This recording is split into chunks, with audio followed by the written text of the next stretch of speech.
Lundi de Pâques, lundi 6 avril 2015. Mesdames, Messieurs, bonsoir. Bienvenue au journal. Voici les titres. Le gouvernement togolais interdit l'importation de volailles suite à la réapparition de la grippe aviaire en Afrique de l'Ouest. Appui à l'agriculture, 30 tonnes d'engrais offertes aux agriculteurs du Jure par le chef de l'État togolais. La Pâques a été célébrée hier, dimanche 5 avril. La signification de cette fête dans cette édition.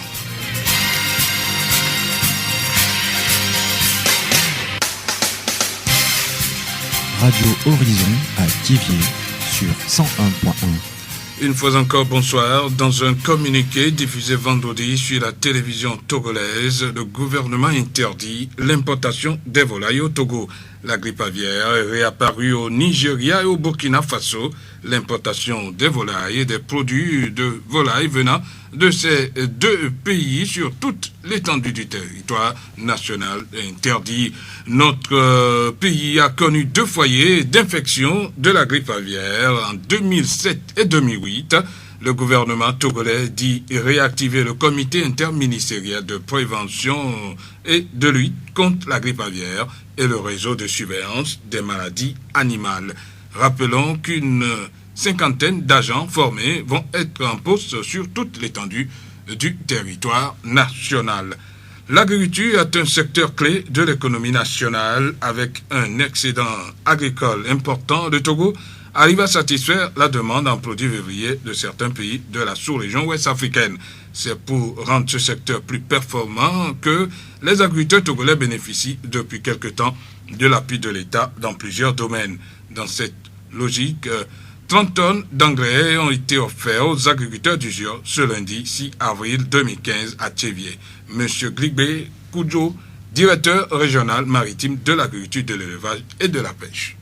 C'est un petit exercice que nous allons faire. Nous avons commencé par le faire à travers certains projets. Nous avons des critères pour cibler les petits agriculteurs. Maintenant, au-delà de la remise symbolique, il y a un petit travail que nous allons faire avec les organisations paysannes, les représentants des communautés et les préfets au niveau de chacune des préfectures pour trouver la clé de répartition de ces engrais aux petits producteurs. Parce que nous n'allons pas laisser les gros producteurs qui ont les moyens pour s'acheter les engrais s'accaparer ce petit don. Mais nous allons penser plutôt faire en sorte d'accompagner les communautés à la base pour que cette distribution soit équitable, que ça puisse aller aux femmes, aux jeunes vulnérables qui voudraient vraiment faire de l'agriculture. Les bénéficiaires ont salué l'initiative et ils promettent en faire bon usage. Ça nous a beaucoup réjouis parce que c'est venu au bon moment. Parmi nous, il y a d'autres qui ont déjà semé, qui n'ont pas encore leur engrais en place. Donc nous allons faire usage de ce don avant de pouvoir acheter au complet. Quand ça va se mettre à notre disposition, nous allons répartir ça et chacun doit bénéficier, quelle que soit la quantité, chacun dans le groupement doit bénéficier. Je suis tellement surpris de cet événement. C'est une bonne initiative que le président a fait, donc je ne fais que le remercier. Les agriculteurs ont besoin d'engrais parce que dans la région maritime, tous les sols sont tellement pauvres. Donc l'engrais est vraiment nécessaire pour nous. La voix du Zio.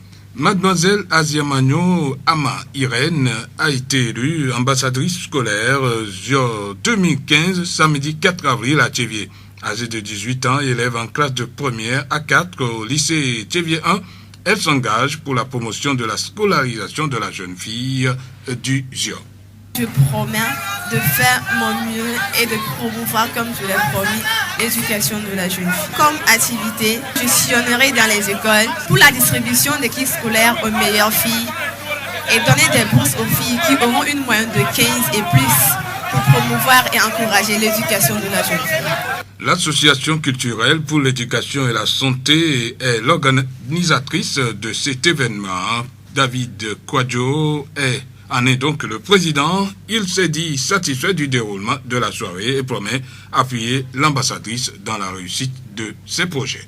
Face aux résultats qu'a donné les membres du jury, personnellement, je ne conteste pas et je crois que le public même a jugé le vrai résultat, quoi. Ça n'a pas été facile, je sais. On a tout vu, on a vu les passages et autres. Vraiment, félicitations aux membres du jury qui ont fait un bon travail, qui ont sélectionné la candidate la plus meilleure. Par suite, nous allons organiser des activités sur les thèmes auxquels la Miss ambassadrice scolaire 2015 aura à choisir, à élaborer les sensibilisations, les activités et autres là dans les fermes, dans les villages pour promouvoir l'éducation de la jeune fille. Rappelons que l'association culturelle pour l'éducation et la santé est un regroupement de jeunes qui œuvrent pour la promotion de l'éducation de la jeune fille. Accès intervient donc également dans le domaine de la santé.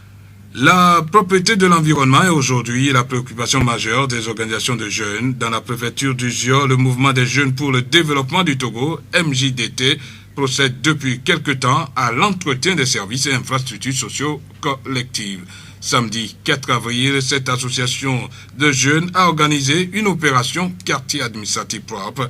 Ses membres ont entretenu les locaux du palais de justice de Thévié et Radio Horizon. Mustapha Eswazinam, président du mouvement des jeunes pour le développement du Togo.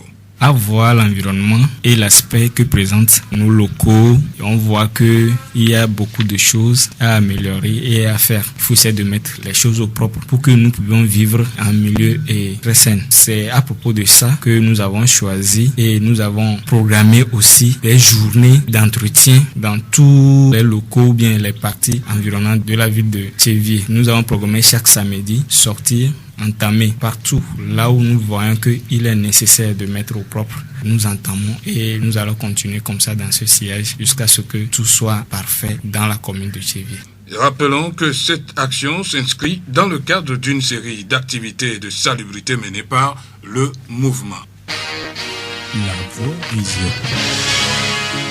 Les chrétiens de par le monde ont célébré hier dimanche 5 avril 2015 la Pâques, la plus importante fête de la chrétienté, commémore la résurrection de Jésus-Christ. Elle marque ainsi la fin du carême chez les catholiques. Pâques, un temps de recueillement, de prières, de sacrifices et d'aumônes. Père Vincent Alex Vodjogbe, vicaire à la paroisse Saint-Joseph de Guatopé. La Pâque, c'est la célébration, la commémoration de la résurrection de notre Seigneur Jésus-Christ d'entre les morts. Et cette Pâque, en fait, est notre résurrection à nous tous, commencement d'une nouvelle vie. C'est une libération de la vie du péché. Et c'est le sang de notre Dieu qui nous libère désormais du péché et de la mort éternelle pour que nous puissions vivre pour Dieu et puis vivre pour honorer sa présence parmi les hommes, vivre pour témoigner de son amour pour les hommes. Bon, pour un chrétien, célébrer la Pâque doit avoir un sens assez profond. Il doit d'abord s'unir à son Seigneur Jésus-Christ, mourir avec lui, justement mourir au péché pour ressusciter à une vie nouvelle. Culture, pour clore cette édition, le groupe Love de Radio Horizon organise ce soir à l'Auberge Bar, la Cour des Grands à Guelouvé, une soirée dénommée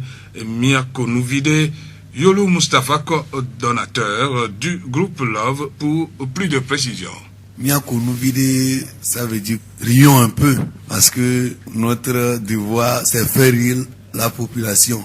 Là où les gens pleurent, quand nous on arrive, les gens vont commencer par rire, même si on ne parle pas. Donc j'ai pensé, j'ai dit, on doit aller à Gbelouvé pour faire rire un peu la population là-bas. On avait organisé ce type de concert à Thévié, à Guatopé. Tout dernièrement, on était parti à Gapé. Il y a certains d'Agbelouvé qui nous appellent.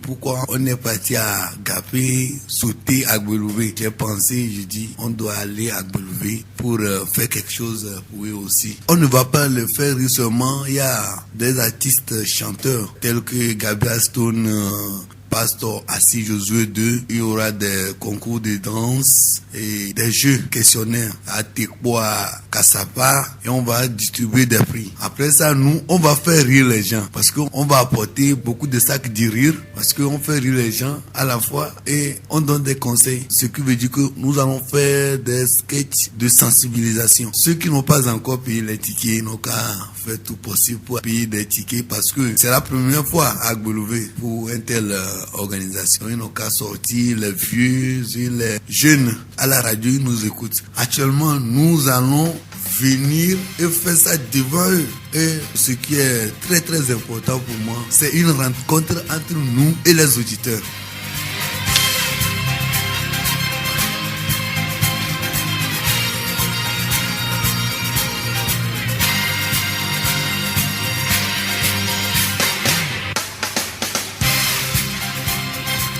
Donc le rendez-vous, c'est à l'Auberge Bar, la cour des Grands, à Belouvé bien sûr, pour rire, également participer au concours de danse et également découvrir les artistes. Voilà, celui qui s'imagine avoir seul la sagesse, l'éloquence, la force, s'expose au ridicule. L'intelligence permet de se contredire. C'est avec cette citation que nous refermons ce journal. Merci de l'avoir suivi. Merci à toute l'équipe de la rédaction. Présentation Séverin Ayampor, réalisation Gaëtan Mouzou. Très bonne suite de nos programmes.